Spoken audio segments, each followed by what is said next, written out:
कि एक चूक 2019 में हो गई थी, अब वो दोहरानी नहीं है। इस बार उसी प्रकार से उनको वही विधायक चाहिए जो रात को 12 बजे भी अगर कोई जाता था तो उस दरवाजे खुले थे। अच्छा, आपकी टिकट में ना कई लोग जब हम पूछते हैं कि भाई रेवाड़ी में किसको टिकट मिलेगी, तो लोग कहते हैं भाई दावेदार तो मुकेश कापड़ीवास है, लेकिन उनके सामने एक बड़े नेता चैलेंज है आप ही की पार्टी के।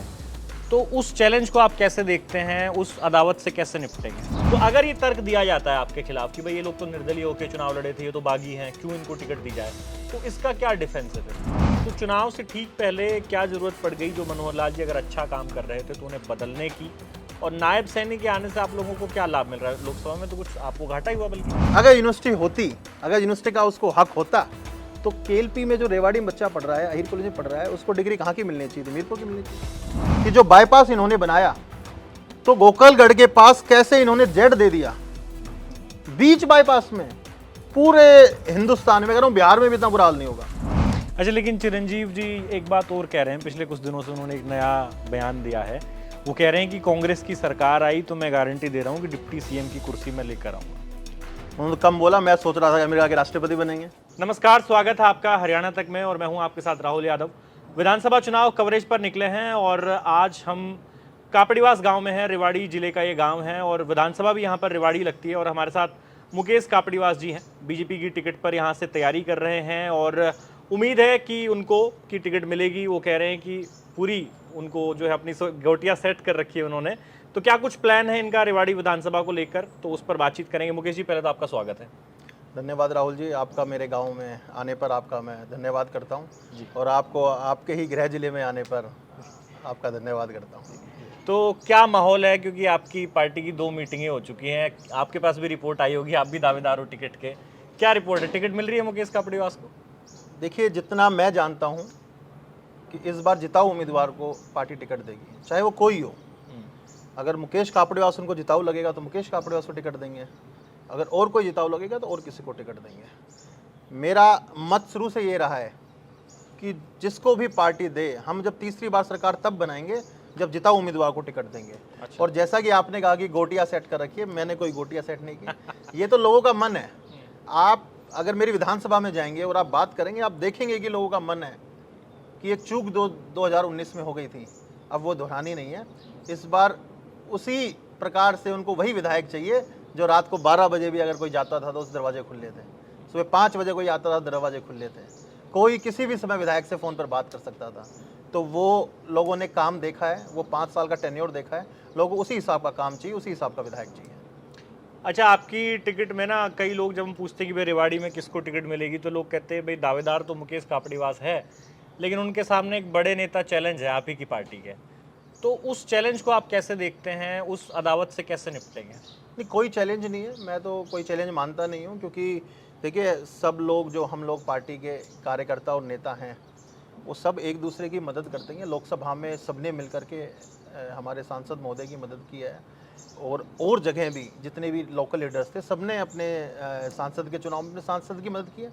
और अब विधानसभा चुनाव है, क्योंकि ये तो मैं तो कह ही नहीं रहा हूँ, मैंने आपको पहले भी कहा है कि पार्टी सर्वे के आधार पर टिकट दे, जो जिताऊ उम्मीदवार है उसको टिकट दे। तो आपको लगता है कि सर्वे में आप सबसे अव्वल हैं?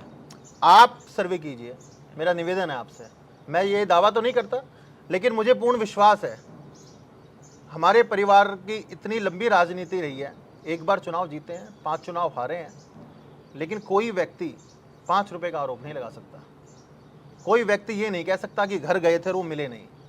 तो इस प्रकार की एक साफ राजनीति देने का काम किया है, मुझे पूर्ण विश्वास है। आप जाइए ना विधानसभा में, आप लोगों से पूछिए, आप मन टटोलिए, आपको पता लगेगा। आप मुझे खुद फ़ोन कर दीजिएगा कि भाई साहब कि मैं विधानसभा में गया था, आपका माहौल नहीं है, मैं चुनाव नहीं लड़ूंगा। अच्छा मुकेश जी, जैसे एक तर्क ये दिया जाता है कि पार्टी से रणधीर सिंह कापड़ीवास जी को निष्कासित किया गया क्योंकि वो निर्दलीय चुनाव लड़ गए पिछली बार, और हुआ ये कि आपकी पार्टी ये सीट हार गई, बहुत मामूली अंतर से हारे, लेकिन सीट आपने गंवा दी। तो अगर ये तर्क दिया जाता है आपके खिलाफ कि भाई ये लोग तो निर्दलीय होकर चुनाव लड़े थे, ये तो बागी हैं, क्यों इनको टिकट दी जाए, तो इसका क्या डिफेंस है फिर? देखिए, पहले बात कि हम पार्टी में हमें 25 साल हो गए हैं, और पार्टी में जब अगर आप पहले किसी से पता करेंगे, जो पार्टी के पुराने लोग हैं, आप देखेंगे यहाँ पर रामविलास जी थे, रणधीर सिंह कापड़ीवास जी थे, ओम प्रकाश धनखड़ जी थे और अनिल विज जी थे। तो उन चेहरों में नाम बाबूजी का आता था। और उन्होंने भारतीय जनता पार्टी के लिए कठिन मेहनत की है। जब यहाँ पर हमारे अहिरवाल में लोग हंसते थे पार्टी पर, उस समय हमने स्वार्थपूर्ण झंडा नहीं उठाया, हमने संघर्ष को चुना, उस समय भारतीय जनता पार्टी को चुना। अगर हम लालची होते तो इनेलो और कांग्रेस से जुड़ते, लेकिन विचारधारा से जुड़े। और जब विचारधारा से हम जुड़े और हमने वर्षों तक जब लड़ाई लड़ी और 2014 में हम चुनाव जीत करके आए और एक ऐसा आयाम स्थापित किया कि लोगों का जो एक अंतर था ना, बड़े नेता से मिलते हैं, 2 घंटा बाहर बैठते हैं, फिर नेता आते हैं, खड़े खड़े पर्ची लेते हैं और पर्ची लेके निकल जाते हैं, हमने वो बिल्कुल बंद कर दिया। कोई व्यक्ति आ रहा है, बगल में बैठता था, अपना बात करता था, वहाँ खाना खाता था, चाय पीता था और सब काम होता था। नहीं हो पाता था, कहते थे भाई तेरा काम नहीं हो पाएगा, अभी आपका काम नहीं हो पा रहा। तो जो साफ राजनीति की शुरुआत की वो की हमने 2019 में। किसी भी कारण से वो परिस्थितियां होती है, टिकट कटा और जो कुछ हुआ, मैं उस पर इसलिए दोहराना चाहूंगा, वो बातें काफ़ी बार हो चुकी, वो हुआ और पार्टी को उसका नुकसान उठाना पड़ा। इस बार मैं जिनसे भी मिला हूँ, मैंने सबसे यही आग्रह किया है कि सर सर्वे के आधार पर दें। अगर आपको लगता है कि कापड़ीवास फिट नहीं बैठ रहे आपके सर्वे में तो ना दें। अच्छा, हाँ जी, आप सर्वे के आधार पर टिकट मांग रहे हैं? बिल्कुल। अच्छा, रेवाड़ी विधानसभा की अगर बात करें तो यहाँ पे जब आप घूम रहे हैं लोगों के बीच में, तो यहाँ के क्या मुद्दे हैं? खासकर मैं रोजगार की बात करूंगा। जैसे एक जिक्र ये किया जाता है कि भाई आपकी पार्टी ने अग्निवीर योजना लागू कर दी और इस इलाके से जहाँ से सबसे ज़्यादा सैनिक हरियाणा में जाते थे, तो यहाँ पे एक एडवर्स इफेक्ट बच्चों के ऊपर पड़ा है उसका। आपको दिख रहा है नाराजगी अग्निवीर को लेकर? देखिए, कई बार जब कोई नई स्कीम्स आती हैं तो स्वाभाविक तौर पर अधिकारी स्कीम्स को बनाते हैं तो कुछ कमियां भी उनमें रह जाती होंगी। मैं ये नहीं कह रहा कि कोई भी स्कीम होती है फुल प्रूफ होती है, कोई भी नहीं होती। उसके बाद जब लोगों का रुझान आता है, जो नौजवान जो क्षेत्र की मांग होती है, उसमें बदलाव भी किए जाते हैं। ये कोई बहुत बड़ी बात नहीं है। अगर आप हमारा क्षेत्र देखेंगे, जो ये रेवाड़ी महेंद्रगढ़ गुड़गांव का जो क्षेत्र है, सबसे ज़्यादा लोग इसमें आर्मी में हैं, सबसे ज़्यादा लोग टीचर्स हैं, सबसे ज़्यादा लोग पुलिस हैं। मैं तो दावा करता हूँ कि आप दिल्ली का कोई ऐसा एक थाना बताओ जिसमें रेवाड़ी का कोई नौजवान पुलिस में, मतलब उस थाने में पुलिस डिपार्टमेंट में ना हो, या ऐसा कोई सरकारी स्कूल बता दो जहाँ पर हमारे यहाँ का कोई टीचर ना हो। तो इतना, ये तो वीर भूमि के नाम से जानी जाती है। आप देखिए कितना पुरानिक इतिहास है कि कभी कृष्ण भाई के बड़े भाई दाऊ बलराम रेवाड़ी भी आए थे। जब स्वामी दयानंद सरस्वती को लगा कि विश्व की पहली गौशाला हम कहाँ खोलें, कब 1846 में, उस समय स्वामी दयानंद सरस्वती रेवाड़ी आए। तो इतना पौराणिक शहर होने के बाद इतनी ज़्यादा समस्याएं जो आज हम देख रहे हैं।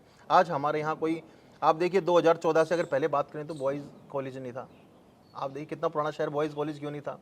हमारी जो यूनिवर्सिटी ही नहीं थी, ये यूनिवर्सिटी का नाम दे दिया था, लेकिन रीजनल सेंटर थी, कोई बड़ी सुविधा नहीं थी। ये तो सौभाग्य हमारा था कि हम दिल्ली के नज़दीक हैं, NH8 पर आ गए, तो ऑटोमेटिक जो एक डेवलपमेंट होता है वो हो गया। इंडस्ट्रीज आने से हमारा डेवलपमेंट हो गया। मगर यहाँ जो नेता रहे 2014 से पहले, उन्होंने काम नहीं किए। अगर वो काम करते तो आज हमारा क्षेत्र जो शांति प्रिय क्षेत्र है, आज आप बताइए कैसे एक लिस्ट में 400 बच्चे रेवाड़ी जिले से आ रहे हैं?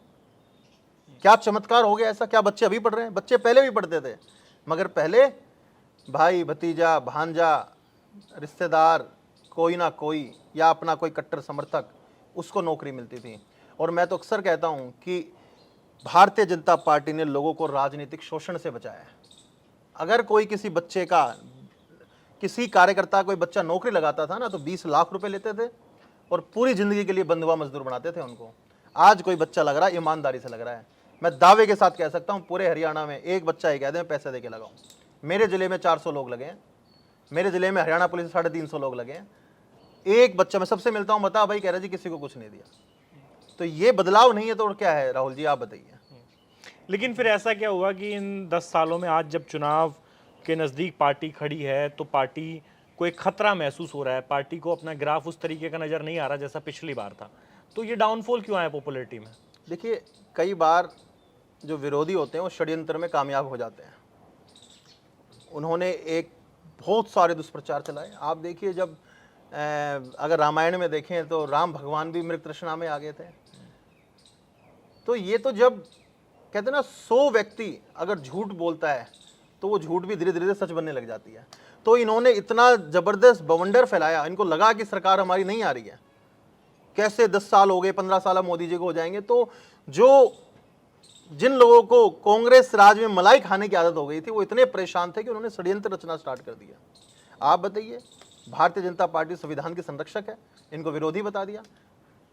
अभी अभी कांग्रेस के कुछ नेता हैं, उन्होंने कहा कि ये तो प्रोपेगेंडा फैलाया गया था, इन्होंने तो 8500 रुपये खटाखट की बात की थी। अब वो फटाफट दे क्यों नहीं रहे हैं, मुझे समझ में नहीं आ रहा। जब कांग्रेस पूरे देश से सफाचट हो रही है तो इसलिए अब इनको टेंशन हो रही थी।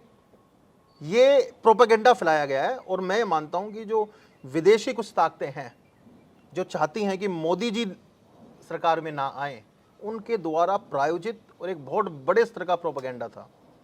लेकिन फिर भी देश के लोगों ने मोदी जी की तीसरी बार, अब आप देखिए कि जो 240 आ रहे हैं वो कह रहे हैं आप हार गए, और जिनकी 99 आई वो कह रहे हम जीत गए। मतलब उनकी दुगनी से ज्यादा सीटें हमारी आई हैं। यानी कोई बच्चा 33 नंबर लेके खुश हो रहा है कि भाई मैं पास हो गया, और किसी के 90 आते थे उसके 85 आ गए थे, यार तो फेल हो गए। ऐसा कैसे संभव है, आप बताइए। तो आपको लग रहा है कि ये दुष्प्रचार फैलाया गया, इसकी वजह से आज आप लोग बैकफुट पे हैं? बिल्कुल नहीं, बैकफुट पे नहीं मानूंगा मैं। दुष्प्रचार फैलाए जाते हैं, कई बार राजनीतिक समीकरण ऐसे बनते हैं। देखिए, बहुत सारी पार्टियां हैं जो सर्वाइवल की लड़ाई लड़ रही है। बहुत सारे नेता ऐसे हैं, उनको लगा है अगर मोदी जी आ जाएंगे, भारतीय जनता पार्टी ने इस प्रकार की राजनीति शुरू की है तो हमारे लिए बहुत ज़रा दिक्कत हो जाएगी। मोदी जी ने जो ये परिवारवादी पार्टियां थी उनको ख़त्म करने का काम किया है, लोगों को जागरूक किया है। आप बताइए ना मुझे कि जब तक भारतीय जनता पार्टी ने विरोध नहीं किया, क्या कांग्रेस का राष्ट्रीय अध्यक्ष कोई गांधी परिवार के अलावा बना था? यही तो राजनीतिक बदलाव है। जब आप विरोध करते हो किस चीज का, उनको मजबूरी में बनाना पड़ा खड़गे जी को। आप बताइए मजबूरी में बनाया नहीं बनाया, नहीं तो उससे पहले सोनिया गांधी राहुल गांधी, सोनिया गांधी राहुल गांधी, सोनिया गांधी राहुल गांधी। तो यही कारण है, यही बदलाव है। जब लोग मांग उठाते हैं तो बड़ी बड़ी पार्टियों को, बड़े बड़े नेताओं को अपने निर्णय बदलने पड़ते हैं। अच्छा मुकेश भाई, बीजेपी की विचारधारा की मैं बात करूंगा, जिस हिंदुत्व के विचारधारा पे पार्टी काम करती है, जो संघ की विचारधारा है, तो हमने इस इलाके में बीते कुछ सालों में ये देखा है कि चाहे वो गौरक्षा का मुद्दा हो, फिर नूह के दंगे हो गए, तो इस तरह के जो घटनाएं हैं वो बड़ी हैं। तो ये तो लोग तो यहाँ पहले भी साथ ही रह रहे थे, तो ऐसा माहौल क्यों बना? और आपकी सरकार पे आरोप लगते हैं कि आपकी सरकार आने के बाद देश भर में इस तरह की घटनाएं बढ़ी हैं। नहीं, ऐसा नहीं है, मानता मैं। पहले घटनाएं ज़्यादा होती थी मगर लोग हैबिचुअल हो गए थे। अच्छा, हैबिचुअल हो गए थे यार, ये तो होना ही है। जब एक सरकार आती है जिससे लोगों को उम्मीद होती है कि यार ये हमारा बचाव करेंगे, अगर उसमें एक घटना भी हो जाती है तो लोगों को परेशानी होती है, नहीं यार ये तो हमारी सरकार, ऐसा कैसे हो गया। ये बात सही है। अभी हमारे यहाँ गोरक्षक शहीद हुए, भाई सोनू सरपंच फिदेड़ी गांव से। अभी एक हिंदू महापंचायत बुलाई गई थी। मैंने वहाँ पर भी कहा है कि कहीं ना कहीं कमी है। प्रशासन के कुछ लोग हैं जो नहीं चाहते कि गो तस्करी रुके। वो आइडेंटिफाई करना पड़ेगा सरकार को, उनको पकड़ना पड़ेगा। अभी भी बहुत सारे जो अधिकारी हैं, जो बड़े स्तर पर अधिकारी बैठे हैं, वो नहीं चाहते भारतीय जनता पार्टी की सरकार आए, क्योंकि वो कांग्रेस द्वारा लगाए गए थे। आज वो बड़े बड़े पद पर बैठे हैं। तो इसलिए कुछ लोग ये भी चाह रहे, आपने लोकसभा चुनाव में देखा होगा, एक डीसी का नाम आया था, उन्होंने खुले तौर पर वो कांग्रेस का प्रचार कर रहे थे, जिनको सस्पेंड भी किया, बाद में ट्रांसफर किया वहां से। तो ऐसे अनेक अधिकारी हैं। आप बताइए मुझे, पहले HCS की जो लिस्ट आती थी उसमें कौन होते थे? सारे नेताओं के रिश्तेदार होते थे, सारे भाई भतीजे होते थे, कौन होते थे? लेकिन आज HCS की लिस्ट आ रही है तो कौन हो रहे हैं? जिसके घर पर छत नहीं है वो व्यक्ति HCS लग रहा है। जिसके घर पर अगर आप जाओगे तो वो आपको ढंग से खाना नहीं खिला सकता, वो DSP लग रहा है। ये बदलाव मनोहर लाल जी की देन है, जो उन्होंने एक ऐसी नीति बना दी। हरियाणा जैसे प्रदेश में, आप बताओ ना, हरियाणा जैसे प्रदेश में कोई सोच ही नहीं सकता था कि हरियाणा जैसे प्रदेश में बिना पैसे दिए नौकरी लग जाएगी। कोई सोच सकता था? ये बहुत बड़ा बदलाव है, मैं ये मानता हूं, और हमारे क्षेत्र के लिए वरदान है। क्योंकि पहले हमारे क्षेत्र से 50 लोग लगते थे, और वो भी मंत्री जी के जो 20 साल जुत्ती घिस देता था ना, वो लगते थे। आपका एक ट्रिब्यून का बयान है, मेरे पास रखा है, मैं आपको दिखाऊंगा। उसमें कैप्टन अजीत सिंह यादव जी ने जब 2013 में इस्तीफा दिया, सिंचाई मंत्री या शायद पावर मिनिस्टर थे वो, उन्होंने कहा कि मैंने 7 नाम दिए थे, एक बच्चा नौकरी लगा। तो क्या था वो? इसका मतलब जो पेपर दे रहे हो तो लोगों को बेवकूफ बना रही थी उस समय सरकार। आज लेकिन जो पेपर दे रहा है, आज कोचिंग सेंटर्स फुल हैं। विश्वास है व्यक्ति को कि भाई अगर तू पेपर देगा, तू मेहनत करेगा, तो तेरा बिना पैसे दिए काम हो सकता है। लेकिन आप कह रहे हैं काम हो सकता है बिना पैसे दिए, लेकिन ये जो बेरोजगारी की इतनी बड़ी समस्या है, CMI का डेटा आता है कि हरियाणा में बेरोजगारी सबसे ज़्यादा है पूरे देश में। और उसको अभी भी मतलब एक वो बहुत बड़ा मुद्दा है, आपके सामने एक चैलेंज है। नायब सैनी जी ने भर्तियां निकाली हैं कुछ, लेकिन कुछ भर्तियों पे चुनाव आयोग ने रोक लगा दी कि उनका रिजल्ट जारी नहीं कर सकते आप चुनाव से पहले। तो आपको लगता है कि बेरोजगारी वाले में मतलब आप लोगों ने, आप कह रहे हो कि बिना पर्ची बिना खर्ची की नौकरी दी, लेकिन फिर भी आप लोग उतना तो नहीं कर पाए ना, बच्चों में तो आज भी रोष है। देखिए, कांग्रेस एक बहुत अच्छा प्रोपेगेंडा चला सकती है वो और वो इसमें माहिर है। मैं बता रहा हूँ आपको कैसे। आप डेटा लीजिए, 2004 से 2014 उन्होंने 72,000 नौकरियां दी, और वो सरकारी नौकरियों की बात कर रहा हूँ। 72,000 नौकरियों में किन किन को दी वो आप पता कीजिए। शायद ही कोई एक ऐसा व्यक्ति होगा जो आपको मिलके ये कह दे यार मैं ईमानदारी से लग गया था, बिना सिफारिश से लग गया था। और हमने 2014 से 2024 में 1,35,000 नौकरियां दी और अभी 40,000 नौकरियां निकली हुई है। आप बताइए, आप 10 साल का आकलन करो ना, 10 साल में 70,000 और हमने 1,35,000 और 40,000 पेंडिंग है, तो किसने जरा दी। दूसरी बात, अगर आप जब नौकरियों का करते हैं तो कभी भी सरकारी नौकरी सबको नहीं मिल सकती। उसके अलावा क्या कर सकते हैं, जैसे हमारा इंडस्ट्रियल एरिया है, इंडस्ट्रीज़ में, लोकल इंडस्ट्रीज़ में लोकल को ज़्यादा बढ़ावा दिया जाए। इस प्रकार के इनिशिएटिव आप देखिए, अगर 2014 से पहले देखेंगे तो देश में 100 स्टार्टअप थे। आज देश में जब मोदी जी ने डिजिटल इंडिया, स्किल इंडिया और स्टार्टअप इंडिया के जो ये इनिशिएटिव्स लिए, आज 111 स्टार्टअप देश में ऐसे जो यूनिकॉर्न है। यूनिकॉर्न मीन्स 8,000 करोड़ वैल्यूएशन से ज़्यादा उनकी अपना एक वैल्यूएशन है। ऐसे लोग, जब ऐसे नौजवान जो स्टार्टअप बन रहे हैं इतने 1,000 करोड़ के, कहाँ के बच्चे लग रहे हैं उनमें? देश के ही बच्चे लगेंगे। आज 1 लाख से ज़्यादा स्टार्टअप हमारे देश में चल रहे हैं। ये एक बदलाव है और मैं मानता हूँ कि नौकरियों की कमी है, लेकिन उसको एक सुनियोजित तरीके से लोगों को प्राइवेट सेक्टर की तरफ मोटिवेट कर करके, लोगों को अपने काम करने की मोटिवेट कर करके। सरकारी नौकरी की एक सीमा है। राहुल जी, आप भी पढ़े लिखे व्यक्ति हैं, एक सीमा होती है। 100 रुपये सरकार अगर मान लीजिए कमाती है, तो अगर मान लो 200 खर्च देगी तो स्टेट ही कर्ज में आ जाएगा। कितना लंबा चलेगा? रिक्वायरमेंट के हिसाब से नौकरियां दी जाती है। मेरा अपना मानना है, अभी आप देखिए, अभी 7,000 से ज़्यादा टीचर्स भर्ती किए हैं। आप, मेरा निवेदन है, आप कैमरा लेके जाइएगा, किसी भी रैंडम 50 के पास चले जाओ, कोई एक व्यक्ति ये कह दे कि भाई मैंने 1 रुपया भी दिया है नौकरी के लिए, तो मैं कैमरे पर कह रहा हूँ, आप लेके आइएगा, वोट मत दीजिएगा हमें। लेकिन देखो, आप कह रहे हो कि सरकारी नौकरियां नहीं दी जा सकती, प्राइवेट हमें जनरेट करने पड़ेंगे। मतलब एक हाँ, सबको सीमा है। नहीं दी जा सकती, उसकी एक सीमा, सही बात है।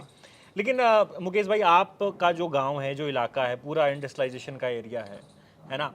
विपक्ष आप पे आरोप ये लगाता है कि पिछले 10 सालों में आपने कहाँ पे नई आईएमटी बनाई हरियाणा में, आपने कहाँ पे नए इंडस्ट्रियल टाउनशिप बनाए हों, या फिर आपने क्या ऐसा कर दिया, आपने मेट्रो को आगे नहीं बढ़ाया 10 साल में। तो ये आरोप तो आप पे लगते हैं ना, वो तो कहीं जमीन पे दिखती नहीं है ऐसी चीजें। तो फिर कैसे प्राइवेट सेक्टर में जॉब निकलेगी, बताइए। देखिए, सबको याद है वो कांग्रेस का समय, जब किस तरीके से एक हथकंडा अपनाया गया था कि मारुति को यहाँ से, मारुति को इतना परेशान कर दिया था कि मारुति फोर्सिबली यहाँ से छोड़ के जाने वाली थी। इतना परेशान कर दिया था इनको कि भाई रोहतक में प्लांट लगाओ, दबाव दे करके। अच्छा, लेकिन आज मारुति जो कभी छोड़ के जाने वाली थी हरियाणा, आज उन्होंने अपना सबसे बड़ा प्लांट खरगोदा में लगा दिया। किसकी देन है वो? हमने ईज ऑफ डूइंग किया है। आज बिजनेसमैन अगर कोई अपना व्यापार करना चाहता है, एनओसीज ऑनलाइन की है। मैं ये नहीं कह रहा फुल प्रूफ काम हो गया, मगर काफ़ी बेहतर बदलाव हुए हैं। जो लोगों को परेशानी होती थी, वो आधी परेशानी उनकी आधी से कम हुई है व्यापार में, अगर हम देखते हैं तो। लेकिन देखिए, जब राज्य बड़ा है, आप रोजाना एक नई समस्याएं होती है, रोजाना नए लोगों की डिमांड बढ़ती है। आज एक कॉलोनी है, उसकी मांग अलग है, गांव है उसकी मांग अलग है, और शहरी क्षेत्र उसकी मांग अलग है। तो अब ऐसे लोग चाहिए राजनीति में जो पढ़े लिखे हों, जो कॉलोनी का काम है वो उसको कॉलोनी के हिसाब से करें। अगर हम कहें अब कि भाई हम शहर के अगर आकलन के हिसाब से ही काम करें, तो गांव को क्या मिलेगा? तो एक ऐसा बंदा हो, जिसका थॉट प्रोसेस ऐसा हो कि गांव की जो समस्या है उसको गांव के तरीके से हल करे, शहर की जो समस्या है, जैसे शहरों में पार्क्स में यह है कि भाई ओपन जिम होने चाहिए, उनके बैठने के लिए बारिश में व्यवस्था हट होनी चाहिए, सीवरेज व्यवस्था अच्छी होनी चाहिए। अब गांव में क्या प्रॉब्लम है? गांव में जैसे कई बार कूड़ा कलेक्शन की प्रॉब्लम है, गांव में कई गलियां नहीं बनी हुई है, बहुत सारे गांव में पीने के पानी की अवेलेबिलिटी नहीं है। तो हर जगह की, आप भी मानते हैं राहुल जी, हर जगह की एक अलग समस्या है। तो मेरे हिसाब से राजनीति में एक नौजवानों की भागीदारी बढ़नी चाहिए। नौजवानों की भागीदारी बढ़नी चाहिए। आप भी नौजवान हैं। सवाल ये भी आता है कि 10 साल लगभग आपकी सरकार को कंप्लीट हो जाएंगे, तो चुनाव से ठीक पहले क्या जरूरत पड़ गई जो मनोहर लाल जी अगर अच्छा काम कर रहे थे तो उन्हें बदलने की, और नायब सैनी के आने से आप लोगों को क्या लाभ मिल रहा है? लोकसभा में तो कुछ आपको घाटा ही हुआ बल्कि। ये राहुल जी आपने अब तक का सबसे अच्छा सवाल पूछा है, क्योंकि ये बात आपका सवाल भी जायज़ इसलिए है क्योंकि पहले राजनीति में ऐसा होता नहीं था। पहले मुख्यमंत्री को हटाने के लिए विधायकों को होटलों में बंद करना पड़ता था। ये भारतीय जनता पार्टी है कि एक मुख्यमंत्री अपने हाथ से नए मुख्यमंत्री को बैठाता है। आप बताइए ना राजस्थान में क्या हुआ जब उनका केंद्रीय नेतृत्व सचिन पायलट को मुख्यमंत्री बनाना चाहता था। आप बताइए किस तरह अशोक गहलोत विधायकों को बस में भर के ले गए थे और डंडे के बल पर कहा कि मैं नहीं हटूंगा। आपकी पड़ोस में आए थे। बताओ ना, आप यहीं थे, मानेसर रुके थे सारे विधायक। ये भारतीय, यही तो बदलाव है। देखिए हमेशा के लिए कोई नहीं है, पीढ़ी परिवर्तन होता है और ये हमारी पार्टी की खूबी है कि पीढ़ी परिवर्तन इतने अच्छे तरीके से हुआ। आज मनोहर लाल जी को और बड़ी जिम्मेवारी मिली है, लेकिन अब उनको युवा तैयार करना है कि जो 10-15 साल तक पार्टी को संभाले हरियाणा में। तो मैं आपसे पूछना चाहता हूं क्या ये बदलाव पॉजिटिव है या नहीं है? आज उनको और बड़ी जिम्मेवारी दिल्ली में दी गई है। नायब सैनी जी यहाँ देख रहे हैं और आप उनका तरीका देखिए नायब सैनी जी का। मैं दावे के साथ कह सकता हूँ आपको मुख्यमंत्री से मिलना है, किसी से फोन मत कराइए, सीधा सीएम हाउस के बाहर जाकर खड़े हो जाइए, मुख्यमंत्री आपसे मिलेंगे। ये बदलाव है। पहले बड़े बड़े व्यापारी सिफारिश लगाते थे महीनों तक कि मुख्यमंत्री से मिलवा दो, मिल नहीं पाता था कोई। आज कोई भी व्यक्ति जाकर के मिल सकता है मुख्यमंत्री से। तो थोड़ा पहले ले आते आप लोगों को ज़्यादा फायदा हो जाता। देखिए ये मेरे स्तर की बात तो नहीं है, ये तो एक बहुत हमारी पार्टी का केंद्रीय नेतृत्व तय करता है और ऐसा नहीं है। मनोहर लाल जी ने बहुत अच्छे काम किए हैं, हमारे क्षेत्र के लिए वरदान है। मनोहर लाल जी हमारे क्षेत्र के लिए वरदान है। मैं हर जगह कहता हूँ, हर गांव में जा रहा हूँ भाषण में, वहाँ पे भी कहता हूँ कि मनोहर लाल जी ने जो हमारे क्षेत्र के लिए काम कर दिया, सड़कों का काम किया है। आप बाईपास देखिए हमारे रेवाड़ी का, आप जो मुंबई द्वारका एक्सप्रेस, हमारी सरकार ने जो मुंबई एक्सप्रेसवे बनाया है, हमारा जो 152D निकला है, हमारा जो बहरोड से एक नया रोड निकला है, देखिए ना आप। ये नारनौल, रेवाड़ी नारनौल रोड देखिए आप। पहले नारनौल पहुँचने आपको 2 घंटे लग जाते थे, अब आप मुश्किल से 35 मिनट में नारनौल पहुँच जाओगे। क्या काया पलट नहीं हुआ? क्या हुआ है? किसको फायदा होगा? ये एक इकोनॉमी में शायद मुझे नहीं मालूम कि कितना लोग समझ पाते होंगे। आप मुझे बताइए, जो पहले दिल्ली से मुंबई जो ट्रक वाला कभी 1.5 या 2 दिन में पहुंचता था, यानी कि 48 घंटे लेता था, अगर वो 24 घंटे में पहुंच रहा है तो देश की तरक्की में कितना महत्वपूर्ण योगदान किया था। 24 घंटे में उसका बचत हुई, तेल कम लगा, जल्दी पहुंच गया। जो व्यक्ति 1 महीने में मान लीजिए 10 चक्कर लगाता था, वो 15 चक्कर लगाएगा। और जितना हम डिपेंडेंसी कम हुई है, जितना तेल हम एक रूट में खसते थे उतना 2 रूट लगेंगे। और जो हम इंपोर्ट करते हैं ऑयल, जिससे हमारा फॉरेन डेफिसिट है वो बढ़ता है जी, वो कम होगा। तो ये अगर आप लार्जर स्केल पे देखेंगे, so it is going to benefit the economy of a country. लेकिन मुकेश जी, जब विधानसभा चुनाव की बात आती है तो लोग अपने लोकल मुद्दे ज़्यादा देखते हैं। तो जैसे कुछ मुद्दे हैं जिनका हरियाणा में ना हमें इस तरह का फीडबैक मिल रहा है कि सरकार उसको ठीक से लागू नहीं कर पाई। जैसे फैमिली आईडी है, बहुत लोगों की दिक्कतें हैं, लोग जा रहे हैं कह रहे हैं नाम गलत है, ये गलत है, वो गलत है। प्रॉपर्टी आईडी का शहरों में एक बड़ा मुद्दा है, मनोहर लाल जी के पायलट प्रोजेक्ट में इन्हें गिना जाता है। तो इस तरह के जो मुद्दे हैं, और जब आपने लोगों को इन पोर्टल्स में, कागजों में इतना उलझाया है, तो आपको नहीं लगता कि वो नाराजगी ग्राउंड पे कहीं आपको नुकसान करेगी? नहीं, देखिए हरियाणा में राहुल जी 2 करोड़ 80 लाख लोग हैं, और जब इतने बड़े परिवार में जब कोई आप नई चीज़ लाते हो तो दिक्कत होती है। मैंने आपको पहले भी बताया कि अधिकारियों ने बहुत सारी योजनाओं में गलती की है।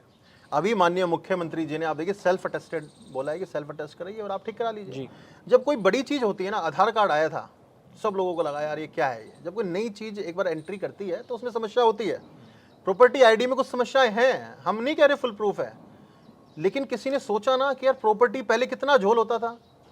आप मुझे बताइए, प्रॉपर्टी आईडी का अगर ठीक बनती है तो प्रॉपर्टी आईडी का फायदा है नहीं, आपकी प्रॉपर्टी की आईडी बन गई है, आप उसके मतलब बहुत सारे फ्रॉड्स इससे रुक जाएंगे। फैमिली आईडी से एक पहचान मिलेगी परिवार को, परिवार पहचान पत्र है, आपकी सरकारी क्या योजना आप ले रहे हैं। अगर आपकी फैमिली आईडी में इनकम कम है तो ऑटोमेटिक आपको कहीं जाने की जरूरत नहीं है, आपकी बुढ़ापा पेंशन अकाउंट में आ जाएगी। पहले बुढ़ापा पेंशन बुजुर्ग आदमी लेने जाता था, उसको 1000 रुपये मिलते थे, 100 रुपये इसको बैठा के लेके जाता था, वो ले लेता था। आज सीधे अकाउंट में आ रहे हैं। तो ये बदलाव है। बुढ़ापा पेंशन कितनी देते थे कांग्रेस राज में, आप देखिए, और हमने कितनी दी ये देखिए आप। जितनी पेंशन्स हैं ऑटोमेटिक मिल रही है, ऑटोमेटिक। ये डिजिटलाइजेशन का अंतर है। हम जब विदेश जाते हैं, मैं अमेरिका रहा हूँ, वहाँ पढ़ा हूँ, हम देखते हैं वहाँ लगता है यार ऐसा होना चाहिए देश, और वो बिना डिजिटलाइजेशन के संभव नहीं है।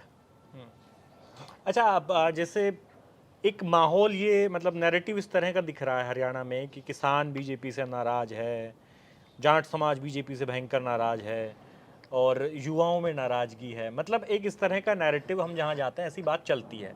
इसमें कितनी सच्चाई है? हालांकि आप पार्टी के नेता हैं, पर फिर भी मैं आपसे एक वैसे पूछ रहा हूँ इंडिविजुअली कि ये नैरेटिव किस हद तक सही है?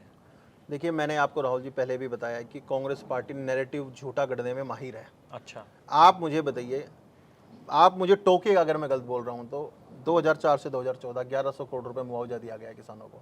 हमने 11,000 करोड़ से ज़्यादा मुआवजा दिया है, जिसमें बारिश या ओलावृष्टि के कारण जो हुई है। क्या 2014 से पहले किसान सम्मान निधि किसानों को मिलती थी? क्या नहीं मिलती। भावांतर भरपाई योजना मिलती थी? क्या नहीं मिलती। इतनी एमएसपी पे जो फसलें हम खरीद रहे हैं, उतनी एमएसपी पे फसलें उस समय खरीदी जाती थी? क्या जब नहीं खरीदी जाती थी, और इतना रेट, पहले सरसों क्या भाव बिकती थी, अब क्या भाव बिक रही है, पहले बाजरा क्या भाव बिकता था, अब क्या भाव बिक रहा है। तो जब इतना कुछ करने के बाद भी ये प्रोपेगेंडा चलाया गया, मैंने आपको बताया ना, सरकारें अस्थिर करने के लिए बड़े स्तर पर प्रोपेगेंडा चलाए जाते हैं। उनमें से एक प्रोपेगेंडा है, युवाओं की बात करता हूँ, किसानों का युवाओं को सबसे ज़्यादा नौकरी मिली है हमारे राज्य में, खेल कूद में उनको फैसिलिटी मिली है, सरकार मोटिवेट कर रही है जो आ रहे हैं उनको।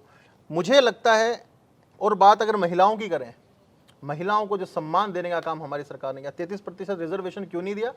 सोनिया गांधी जी ने तो 2009 में कहा था, 2005 में, कि महिला रिजर्वेशन बिल होना चाहिए। 2005 से 2014 तक वो 9 साल निकाल के क्यों नहीं लेके आए? अब जब मोदी जी ने उसको पास कर दिया और 2029 में लागू होगा, अब कह रहे हैं हमारा ड्रीम प्रोजेक्ट था। तो भाई, अगर कोई सोते सोते आंख बंद करके सपने में सोच ले और बाद में कोई कर दे, कह रहा मेरा ड्रीम प्रोजेक्ट है, ये तो हास्यास्पद बात है, इसमें कुछ नहीं है। देश की जनता जानती है, देश की जनता जानती है पीतल और सोने में क्या अंतर है। अच्छा। अच्छा, रेवाड़ी विधानसभा की थोड़ी राजनीति पे बात कर रहे थे। मैं चिरंजीव जी से बात कर रहा था कुछ दिन पहले रेवाड़ी में, तो उन्होंने कहा कि जो कुछ काम रेवाड़ी में हुआ वो हमारी सरकार में हुआ, जब हुड्डा की सरकार थी, मेरे पिताजी थे यहाँ से विधायक। उन्होंने कहा कि देखिए जी, हमने ट्रॉमा सेंटर बनवाया, आईटीआई बनवाई, उन्होंने कहा आईजीयू यूनिवर्सिटी का उन्होंने नाम लिया। और वो कह रहे हैं कि अब क्योंकि पिछली बार कापड़ीवास जी विधायक थे, अब मैं विपक्ष का विधायक हूँ, तो रेवाड़ी में कोई काम नहीं कराया इन्होंने, ना वो बस स्टैंड का जिक्र कर देते हैं, सड़कों का जिक्र कर देते हैं। तो क्योंकि आपके राइवल तो हैं, तो क्या जवाब देंगे उन्हें आप? देखिए, अगर चिरंजीव जी कह रहे हैं कोई काम नहीं हुआ, तो अभी वो शिलान्यास किस चीज़ के करते घूम रहे, मुझे समझ में नहीं आ रहा। किस चीज़ के रिबन काटते हुए घूम रहे हो? अभी 1 महीने पहले तक अभी लिस्ट निकाली थी, मैंने इस गांव में इतना रुपया दे दिया, इस गांव में इतना रुपया दे दिया। भाई, घर से दे दिए क्या? ये मजाक है। और दूसरी बात उन्होंने कहा, रेवाड़ी की जनता ने उनके पिताजी को 6 बार जिताया, कप्तान अजय सिंह यादव जी को 6 बार जिताया है। 6 बार जिताने के बाद वो सर्कुलर रोड नहीं बनवा पाए रेवाड़ी का 4 किलोमीटर का, उनके तरफ नाले नहीं बनवा पाए। रेवाड़ी की सबसे बड़ी मांग, जहाँ 50,000 लोग रहते हैं डबल फाटक के पीछे, उसका अंडरपास नहीं बनवा पाए। 2 घंटा रेवाड़ी के लोगों को रेवाड़ी में आने में लगता था। बहुत सारे हादसे ऐसे हुए हैं, फाटक बंद होने के कारण मृत्यु हुई है लोगों की इमरजेंसी में, वो नहीं बनवाए उन्होंने। बात मीरपुर यूनिवर्सिटी कर रहे हैं, मैं दावा करता हूँ, आप उनको डिबेट रखवाइए, मेरे सामने बैठाइए, मैं उनसे एक सवाल पूछना चाहता हूँ आपके माध्यम से। 2014 में मीरपुर यूनिवर्सिटीज़ में कितने कोर्सेज थे, कितने बच्चे थे? क्या मीरपुर यूनिवर्सिटी को यूनिवर्सिटी का दर्जा था 2014 में? अगर विधायक ये प्रूव कर दे कि यूनिवर्सिटी का दर्जा था, 12 भी अप्रूव थी, हमने कराई है। अच्छा, अगर यूनिवर्सिटी थी तो केएलपी के कॉलेज में जो आज बच्चा पढ़ता था 2014 में, उसको डिग्री एमडीयू की मिलती थी। हमने 300 कॉलेज जोड़े हैं मीरपुर यूनिवर्सिटी के साथ। आज कोई बच्चा लोकल अगर कॉलेज में पढ़ रहा है, उसको मीरपुर यूनिवर्सिटी की डिग्री मिलती है। आप बताइए राहुल जी, अगर यूनिवर्सिटी होती, अगर यूनिवर्सिटी का उसको हक होता, तो केएलपी में जो रेवाड़ी में बच्चा पढ़ रहा है, अहिर कॉलेज में पढ़ रहा है, उसको डिग्री कहाँ की मिलनी चाहिए थी? मीरपुर की मिलनी चाहिए थी। एमडीयू क्यों मिल रही थी? इसका जवाब दे मुझे। और एक और जवाब दे कि जो बाईपास इन्होंने बनाया, तो गोकलगढ़ के पास कैसे इन्होंने जेड दे दिया बीच बाईपास में। पूरे हिंदुस्तान में, अगर हूं बिहार में भी इतना बुरा हाल नहीं होगा जितने उन्होंने मनमानी की है। आज अनेकों घटनाएं हो रही है, कितने परिवार के नौजवान वहां एक्सपायर हो गए एक्सीडेंट के कारण, और उनकी इस गलती का, उनके अपने मामा की जमीन बचाने का, कभी सरकार को आपके हमारे 500 करोड़ रुपए लग के वो फ्लाईओवर बनेगा, उस पर तब जाकर के पूरा होगा। वो जवाब देना सामने बैठ के। मैं आज ओपनली कह रहा हूं, विधायक जी बैठे 30 साल का जवाब दें, हम 5 साल का देंगे।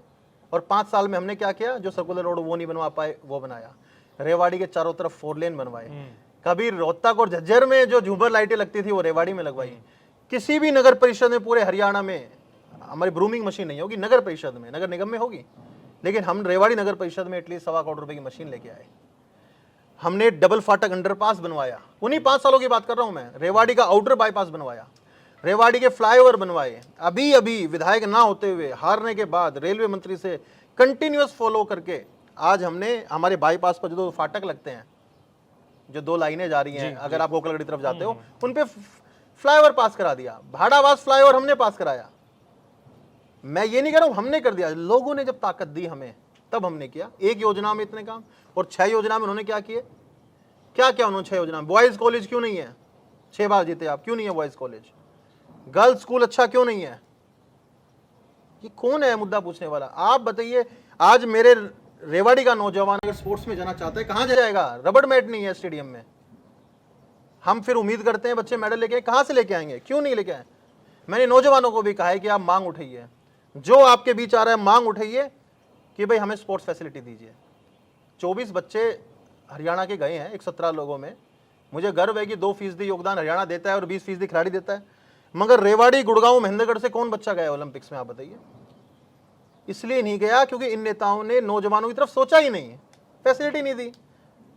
आज किसी नौजवान को जेवलिन थ्रो करना है या शॉट पुट करना है या बैडमिंटन खेलना है, कहाँ खेलेगा वो? तो ये बदलाव चाहिए। जो व्यक्ति नौजवानों के बारे में सोचे, स्पोर्ट्स के बारे में सोचे। हमारे क्षेत्र में काबिलियत भरी पड़ी है राहुल भाई, लेकिन वो ऊपर निकल के नहीं आ पा रहे हैं। किसी के पास माध्यम नहीं है, किसी के पास पैसे नहीं है, किसी के पास जगह नहीं है, और ये सरकार का दायित्व होता है। अच्छा, लेकिन चिरंजीव जी एक बात और कह रहे हैं, पिछले कुछ दिनों से उन्होंने एक नया बयान दिया है। वो कह रहे हैं कि कांग्रेस की सरकार आई तो मैं गारंटी दे रहा हूँ कि डिप्टी सीएम की कुर्सी मैं लेकर आऊंगा। उन्होंने कम बोला, मैं सोच रहा था कि अमेरिका के राष्ट्रपति बनेंगे। नहीं, सच में देखो, बने तो हमें खुशी होगी। हमारा क्षेत्र का नौजवान अगर अमेरिका का राष्ट्रपति बनेगा, खुशी होगी नहीं होगी? आप बताइए। ये तो उसके लिए अमेरिका का नागरिक होना जरूरी है। ये तो आप बताइए। मैं तो उनसे कह रहा हूं भाई पहले विधायक तो बन ले। निश्चित तौर पर चुनाव हार रहे हैं वो, दावे के साथ कह सकता हूं मैं आपको। वो टूरिस्ट विधायक हैं।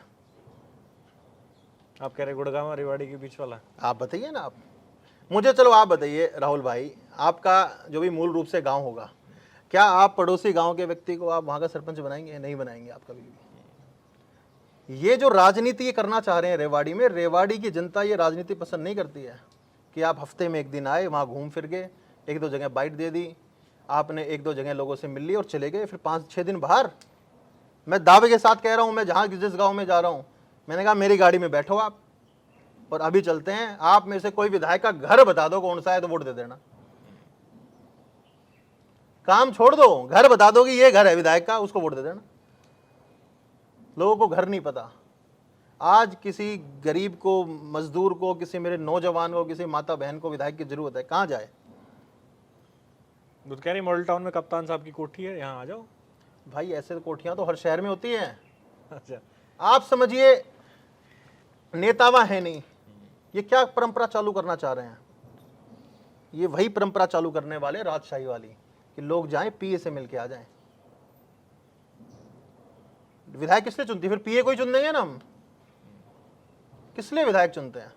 राहुल जी, जिस प्रकार की राजनीति ये लोग कर रहे हैं गुड़गांव में बैठ करके, और मुझे नहीं पता कि कौन सी दूरबीन ले रखी है ऐसी उन्होंने कि वो ऊपर से सब कुछ रेवाड़ी का देख लेते हैं, सब कुछ साफ साफ। अब वो डरे हुए हैं, डोर टू डोर करना चालू किया है। अच्छी बात है, मेहनत करनी चाहिए, और कोई भी नौजवान मेहनत करता है तो वो अच्छी बात है। अभी मेहनत करेंगे, और अभी मुझे ये भी पता लगा है कि जब डोर टू डोर कर रहे हैं तो बहुत सारे लोगों ने उनको काफ़ी सारी अलग अलग तरीके से शुभकामनाएं भी दी हैं। अच्छा, तो वही मुझे पता लगा है, तो वो पता लग जाएगा उनको। वो छः योजना में उन्होंने क्या किया मुझे बताने की जरूरत नहीं है, वो जनता बताएगी। पूरा शहर एक बार डोर टू डोर कर लें बस, लेकिन बीच में छोड़ेंगे ये। मैं आपको बता रहा हूँ, ये डोर टू डोर बीच में छोड़ने वाले हैं। चलिए, अच्छा, मेरा आखिरी सवाल इस बातचीत का आपसे मुकेश जी, आप टिकट के लिए जोर तो लगा रहे हो, लेकिन आपके सामने एक बहुत बड़ा चैलेंज है और मैं राव इंद्रजीत सिंह की बात कर रहा हूँ। और चर्चा ऐसी चल रही है क्योंकि पार्टी इस बार मतलब उस तरीके की हवा नहीं है जैसी पिछली 2 योजनाओं में थी। तो लोग कह रहे हैं कि राव इंद्रजीत सिंह के पास इस बार बार्गेनिंग पावर ज़्यादा है और वो ज़्यादा से ज़्यादा टिकटें अपने समर्थकों को दिलाने की कोशिश करेंगे। यदि ऐसा होता है जैसा पिछली बार रेवाड़ी में हुआ कि यदि वो अपने किसी समर्थक को टिकट दिलाने में कामयाब होते हैं, तो मुकेश कापड़ीवास क्या करेगा? देखिए, भारतीय जनता पार्टी है, इसमें कोई बार्गेनिंग नहीं चलती है। कई बार निर्णय, क्योंकि राष्ट्रीय पार्टी है, पूरा देश देखना होता है, कई बार निर्णय सही गलत भी होते हैं, वो एक अलग बात है।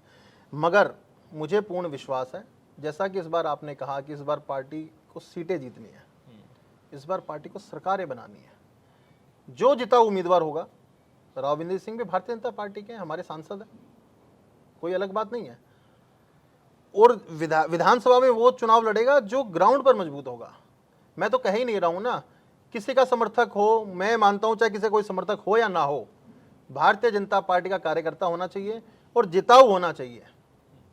मैं अपनी रेवाड़ी सीट की बात नहीं कर रहा, आसपास की जितनी सीटें हैं, सरकार हमारी मजबूत सरकार जब बनेगी, जब हम जिताऊ चेहरों को लेकर के आएंगे, जब हम भविष्य की सोचेंगे, जब हम ये देखेंगे कि भाई किस व्यक्ति ने पार्टी के लिए कितना समर्पण भाव से काम किया और उसको आगे बढ़ाएंगे, तब सरकार बनेगी। और मैं आश्वस्त हूँ, इसलिए आश्वस्त हूँ क्योंकि जिस प्रकार से हम देख रहे हैं और हर तरफ से ये आ रहा है कि इस बार जिताऊ उम्मीदवार को देंगे, सर्वे के आधार पर देंगे। मुझे पता नहीं सर्वे क्या है, लेकिन हमारी मेहनत और लोगों के जो भाव है अंदर के, आज हर व्यक्ति रेवाड़ी में कह रहा है कि अगर कापड़ीवास को टिकट मिलती है तो चिरंजीव टिकट मिलने वाले दिन ही हार रहा है। आप अभी आज यहाँ आए हैं, मेरा निवेदन है आप कम से कम 20 लोगों से बात कीजिए, 20 में से अगर 15 लोग आपको ये बात ना बोले तो आप बताना। तो ये लोगों का ही तो प्यार है, हमें कुछ कोई खास बात थोड़ी है। ये लोग हैं जो हमारे साथ खड़े हैं, 10 दिन में 38,000 वोट दे दिए पिछले चुनाव में। तो ये लोगों का प्यार है, यही बनाते हैं हमारे। ये तो हमारे कार्यकर्ता नहीं है, हमारे तो साथी हैं, भाई हैं। लोगों को वो लोग चाहिए जो पीछे हों, हमें चाहिए जो हमारे साथ हों। तो ये तो परिवार के सदस्य हैं। लेकिन अगर 1% टिकट आपकी नहीं आती है तो कोई ऑप्शन ऑल्टरनेटिव आपने रखा नहीं, है? देखिए ऐसा है जी, मैं तो भोलेनाथ का भगत हूँ, मैं तो अक्सर कहता हूँ, और भविष्य का तो किसको क्या पता है। मुझे ये पता है भविष्य में सब अच्छा होना है। और वो कहते हैं ना, कृष्ण भगवान ने गीता में कहा है, तो कर्म किए जा, फल की चिंता मत कर। तो फल की चिंता क्यों करें, कर्म किए जाएं, सब अच्छा होगा।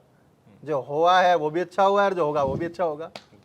चलिए, तो मुकेश कापड़ीवास हमारे साथ थे और इनका कहना है कि फल की चिंता नहीं है, मैं कर्म कर रहा हूं। इनका दावा है कि सर्वे के आधार पर अगर टिकट मिलता है तो वो इनको मिलेगा, क्योंकि ये ग्राउंड पे सबसे ज़्यादा मेहनत कर रहे हैं। लेकिन उम्मीदवार जो है वो बहुत सारे हैं, दावेदार बहुत सारे हैं रेवाड़ी में, और कांग्रेस से लगभग ये तय माना जा रहा है कि चिरंजीव राव की टिकट जो है वो आएगी।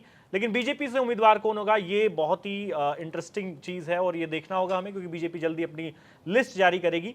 तो मुकेश से हमने बात की है, क्या आपको ये बातचीत कैसी लगी कमेंट में लिखकर ज़रूर बताइएगा, और बाकी नेताओं से भी हम आपको इसी तरह मिलाते रहेंगे हरियाणा में। आप सबका बहुत बहुत धन्यवाद।